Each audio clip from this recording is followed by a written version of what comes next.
Cells of the immune system. There are a lot of specific cells, and you have to kind of get used to some of the jargon that goes along with some of these immunological cells. For example, naive or virgin B cells versus plasma cells. They both are derived from the same type of cell line. It's just one is not producing many antibodies, and it may represent only one type of antibody in the whole body. That's the virgin or naive B cell. It's not been activated yet. Where a plasma cell is going to mass produce large numbers of antibodies and send them out there. So you have B cells, T cells, you have mononuclear phagocytes, macrophages. You can have several different kinds of granulocytes. These are those cells that have granules that look like they're underneath there when you stain them with specific blood stains. They include the neutrophils, the eosinophils, and the basophils. But then again, you also have platelets and mast cells.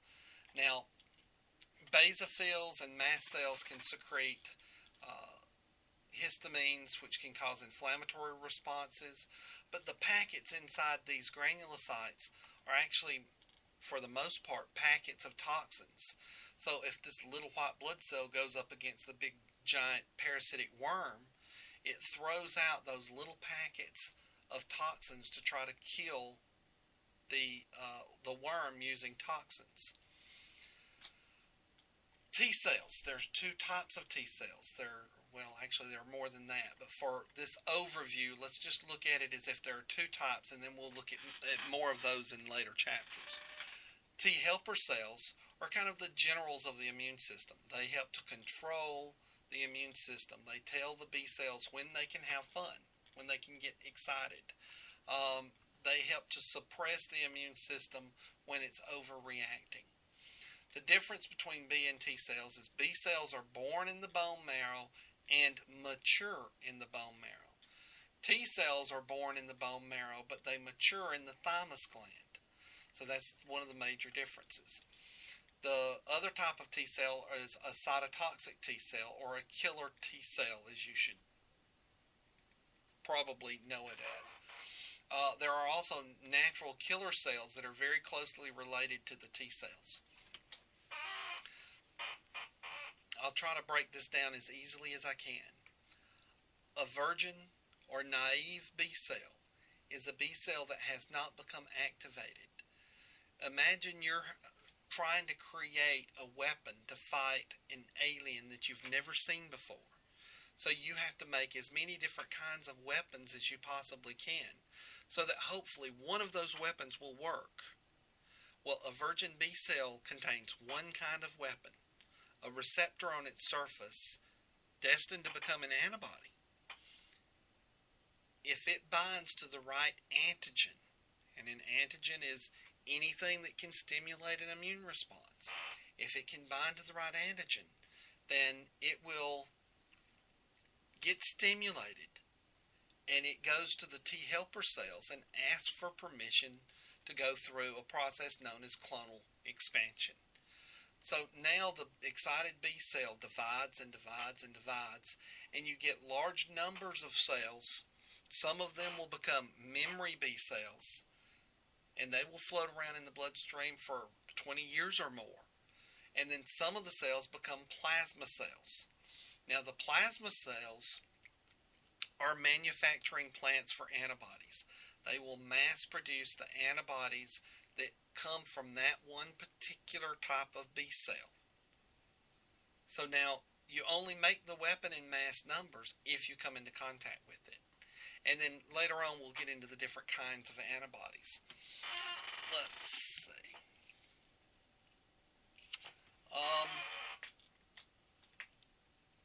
Now, where do these blood cells come from, and how are they created? It's pretty interesting to think of the fact that you can have B cells. You can actually produce more different kinds of B cells in your lifetime then you have genes in your genome to encode them. Wow. Wow. Okay.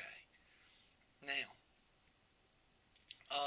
you have in your bone marrow hematopoietic stem cells. That's why all this stem cell research is pretty exciting. These stem cells can mass produce both types of blood cells, both the lymphoid characteristic cells like the T and B cell, the ancestor of the T and B cells, these are lymphoid progenitor cells, or the myeloid progenitor cells, which can become erythrocytes, megakaryocytes, which make platelets, basophils, eosinophils, neutrophils, and macrophages, as well as a type of dendritic cell. Now, dendritic cells, you'll see that they belong to both the lymphoid and the myeloid progenitor cells, but they do slightly different jobs. They're usually secreted in different areas, which we will get to. So, how does this work? Basically, I envision the hematopoietic stem cell as being a lighthouse, a warehouse filled with every kind of light bulb you can imagine. You walk through and you turn some on and some off, and you have a pattern. And that tells it it's going to become a lymphoid progenitor cell. When you walk back through and you change that pattern, it's a myeloid progenitor cell. Okay. So now, spend some time. It's going to take you a little bit of time to go through these different types of cells and look at them. You're going to need to look at the relative numbers of these blood cells. There's a table in the PowerPoint called normal adult blood cell counts. And the majority of what you see under a slide when you do a blood smear is going to be red blood cells. You're going to see quite a few platelets, but they're tiny. There's separate tests for those. The ones that you're interested in from a immunological viewpoint happen to be the white blood cells, all of the leukocytes. And it's broken down here. Most of them are neutrophils. Then you have lymphocytes. So neutrophils probably between 50 and 70%. Then lymphocytes are between 20 and 40%. Monocytes, 1 to 6%. Eosinophils, 1 to about 3%. And basophils are usually less than 1%.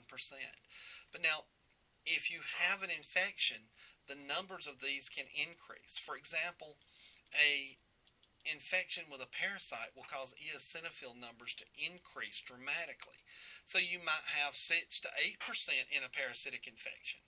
You have to be careful because sometimes allergies can also stimulate eosinophil increases. But at least it gives the doctor an idea of what is going on with the patients if their blood smears, the relative numbers of white blood cells are off from the norm in their blood smears.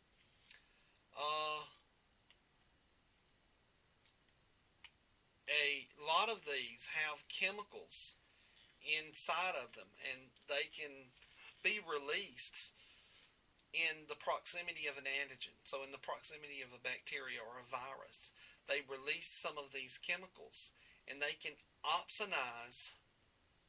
Opsonization is one of my favorite words here. Opsonize or opsonization.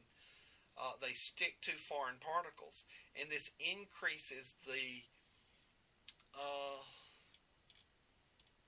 I guess you would say, interest in these foreign particles that macrophages and phagocytic cells can have.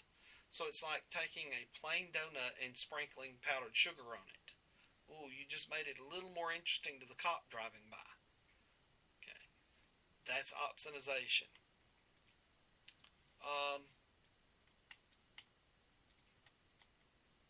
Eosinophils are very closely related to IgE, which is an immunoglobulin that we'll talk about later. But they're related to hemolymph parasites, helminth parasites, excuse me. Hemolymph is something I was thinking about earlier. Helminthic parasites like big giant worms or flatworms or blood flukes, etc., and allergic reactions. Basophils are usually seen a lot in inflammatory responses and hypersensitivity. Monocytes are normally phagocytic. They're professional phagocytes. What they have a tendency to do is engulf or phagocytize a invading particle if it doesn't have the right name tag on. If it doesn't have the right MHC markers, it's considered to be a foreign particle, and a macrophage will eat it.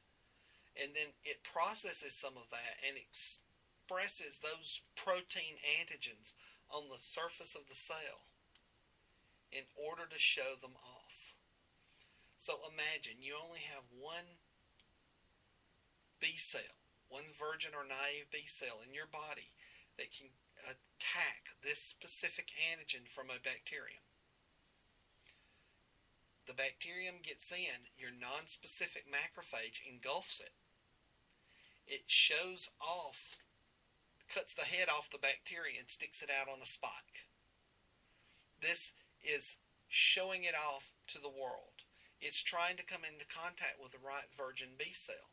So in order to increase the odds of that one cell come into contact with the one specific cell that it can stimulate, it moves to the lymphatic system. And the lymphatic system is like a singles bar for immune cells. It's kind of a great place to hang out. And it's a great place to see antigens that have been invading the organism. Well, after a while, the macrophages get kind of bored, and they pass off some of their antigens over to dendritic cells that professionally hang out inside the lymphatic system. So imagine you're in New Orleans and a guy comes up to you with a long coat on and he opens the coat up. Well, don't scream yet. There's lots of watches in his coat. So he's trying to sell you a watch, and he's displaying a lot of different watches there. Well, the dendritic cell does that. It is professionally going to hang out there and hold on to antigens until the right virgin B cell will come along and maybe, ooh, that one interests me. The virgin B cell is now excited. It goes to the T helper cell, gets permission to go through clonal expansion, and now you have not only a large number of memory cells that can remember that antigen in the future, but you are mass producing a large number of plasma cells that are releasing antibodies into the system.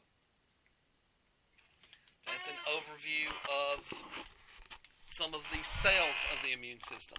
I'm not talking in this segment about the lymph nodes. You can read that in the book. It's not that hard to understand, but do take a little bit of time to look over the lymph nodes.